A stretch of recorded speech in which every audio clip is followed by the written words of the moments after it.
നമസ്കാരമുണ്ട് സുഹൃത്തുക്കളെ. കുറേ നാളായി വീഡിയോകളൊക്കെ ചെയ്തിട്ടും ചെയ്യാണ്ടിരുന്നിട്ടൊക്കെ. അപ്പോൾ ഞാനൊരു സാധനം കാണിക്കാനാണ്. കന്നുകാലികളൊക്കെ തിന്നു കഴിഞ്ഞാൽ ചത്തു പോണൊരു സാധനം. എന്താ വാഴയുടെ ഇലയല്ല, പുള്ളിച്ചേമ്പ് കാണുന്നുണ്ടോ? ഈ പുള്ളിച്ചേമ്പ് തിന്നു കഴിഞ്ഞ് കഴിഞ്ഞാൽ കന്നുകാലികൾ അപ്പോൾ തന്നെ ചത്തു. ഒരു കുറച്ച് നേരം കഴിഞ്ഞ് കഴിഞ്ഞാൽ വായന്ന് വതിയും ഇതൊക്കെ വന്ന് ചാവും. അതിൻ്റെ ഇല വേറെ നിൽക്കുന്നു കാണുന്നുണ്ടോ? ചേമ്പ് പുള്ളി ഇലല്ല, പുള്ളി സൂം ചെയ്ത് കാണിക്കുക. ഇതാണ് സംഭവം. അപ്പം എല്ലാവരും ശ്രദ്ധിക്കാത അതിൻ്റെ ഇല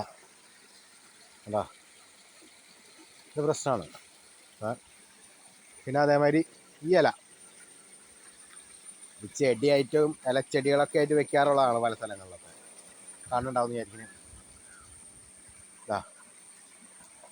കണ്ടോ? ആ ചെടി തിന്നു കഴിഞ്ഞാൽ ഇറ്റങ്ങളെ മാടുകളെ മേത്തൊക്കെ ചൊറി വരും. ചൊറി എന്ന് വെച്ചിട്ടുണ്ടെങ്കിൽ നമുക്കൊക്കെ കടുത്തുമ്പോൾ അതാണ്ട അതൊക്കെയാണത്. അങ്ങനത്തെ സാധനങ്ങളൊക്കെ കടിച്ചു കഴിഞ്ഞാൽ മേത്തൊക്കെ ഇങ്ങനെ വന്നിട്ട് ഇങ്ങനെ ചൊറിഞ്ഞ് വരും. പിന്നെ അത് ഇൻഫെക്ഷൻ ആവും, പൊട്ടൽ വീഴും, റൗണ്ട് മാതിരിയായിട്ട് അങ്ങനെ വരും. പിന്നെ ഇഞ്ചക്ഷൻ വന്നൊക്കെ അടിച്ചാലാണ് അത് റെഡി ആവുള്ളൂ. അപ്പോൾ അത് പറയാൻ വേണ്ടിയിട്ടാണ് ഞാൻ എല്ലാവരോടും പെട്ടെന്ന് ഒരു വീഡിയോ. ഇത് വീടിൻ്റെ അടുത്ത് തന്നെ ഉള്ളതാണ്. അങ്ങനെയൊക്കെയാണ് കാര്യങ്ങൾ. എല്ലാവരും വേറെ ഒക്കെ ഉണ്ടോ? നല്ല പൂവിട്ട മാതിരി നല്ലൊരു ചെടിയൊന്നും വെച്ചാൽ ഉണ്ടാവുന്നില്ല. പക്ഷേ ഇതപ്പോൾ എല്ലാവരും ശ്രദ്ധിക്കുക. കടിച്ചാൽ മതി.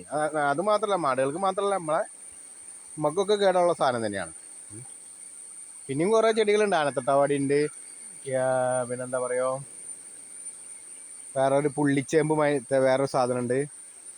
പിന്നെ ഒരു പൂവുണ്ടാവണ നമ്മളെ പേര് മറന്നുപോയല്ലോ, അരളിയുടെ ചെടി. അതൊന്നും കാണാനില്ല. കണ്ടു കഴിഞ്ഞാൽ ഞാൻ ഇതാക്കി തരാം. അതൊക്കെ തിന്നു കഴിഞ്ഞാൽ ഇപ്പോൾ പണി കഴിയും. അപ്പോൾ അങ്ങനെയാണ് കാര്യങ്ങൾ. അപ്പോൾ എല്ലാവരും ശ്രദ്ധിക്കുക. കന്നുകാലികളെ വളർത്തുന്ന എല്ലാവരും ശ്രദ്ധിക്കുക. അപ്പോൾ അതൊക്കെ കണ്ടു കഴിഞ്ഞ് വീഡിയോ കണ്ടാൽ ഇഷ്ടപ്പെട്ട് കഴിഞ്ഞാൽ എല്ലാവരും സബ്സ്ക്രൈബ് ചെയ്യുക, ലൈക്ക് ചെയ്യുക. അപ്പോൾ ഓക്കെ, നമസ്കാരം. എല്ലാവർക്കും എൻ്റെ നമസ്കാരം. ഓക്കെ, ഇതാണ് സംഭവങ്ങൾ. ഉണ്ടോ? ആരും വെറുപ്പിക്കില്ല. ഒരു 3 മിനിറ്റ് 4 മിനിറ്റിനുള്ളിലുള്ള വീഡിയോകളൊക്കെ ആകുമ്പോൾ എല്ലാവർക്കും ഒന്ന് കാണാനും ഇതിനൊക്കെ ഒരു ഇതായിരിക്കും. അതുകൊണ്ടാണ്. എന്നാൽ ആയിക്കോട്ടെ. എന്നാൽ